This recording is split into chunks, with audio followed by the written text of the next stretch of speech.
हमारा देश कैसा है? वैसा ही जैसा आप छोड़ के गए थे। यानी कि हम अभी भी अंग्रेजों के गुलाम हैं? नहीं, अंग्रेजों से तो हमें 1947 में ही आजादी मिल गई थी। अच्छा, तो अब तो हमारे अपने लोग देश चलाते होंगे ना? हाँ, तब तो देश काफी आगे बढ़ गया होगा। जब हमारे अपने लोग देश चला रहे हैं तो गरीबी और भ्रष्टाचार का तो नाम ही नहीं होगा। सबको बराबर हक दिया जाता होगा, किसानों और मजदूरों का अच्छा ध्यान रखा जाता होगा ना? नहीं, ऐसा तो कुछ नहीं है। तो कैसा है बताना मुझे। कैसे हमारे अपने नेता, हमारे आजाद भारत के नेता, 100 साल हो गए मुझे गए हुए, बताना। हमारे अपने नेता वो तो अपनी जेबें भरने में लगे हुए हैं। आने वाली 7 पीढ़ियों को नहीं बल्कि 700 पीढ़ियों को ना कमा कर खाना पड़े उस चीज के इंतजाम में लगे हुए हैं। तो तुम लोग क्या कर रहे हो और हमारे देश का युवा क्या कर रहा है? हम लोग तो इंस्टाग्राम पर रील्स देखने में बिजी हैं। यानी कि हमारी कुर्बानी का देश के लोगों पर कोई असर नहीं पड़ा।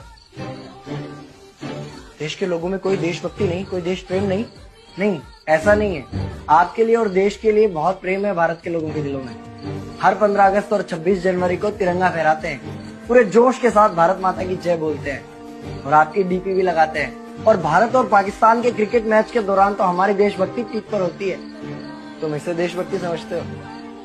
तो फिर क्या है देशभक्ति? अगर तुम्हारी देशभक्ति समाज को सुधारने में, गरीबों को अच्छी शिक्षा या बराबर का हक नहीं दिलाती तो कोई काम की नहीं है तुम्हारी देशभक्ति।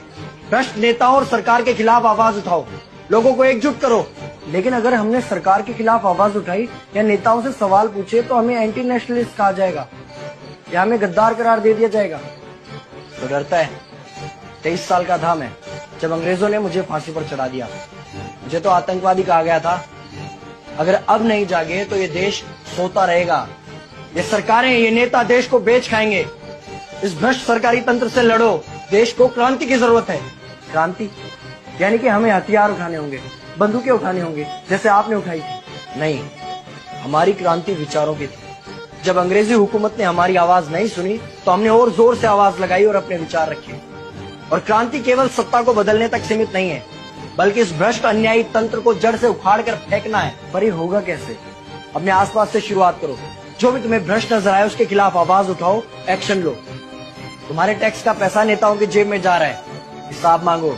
अपने वोट का सही इस्तेमाल करो, लोगों को जागरूक करो और इस देश को आजाद करवाओ। इंकलाब जिंदाबाद, इंकलाब जिंदाबाद।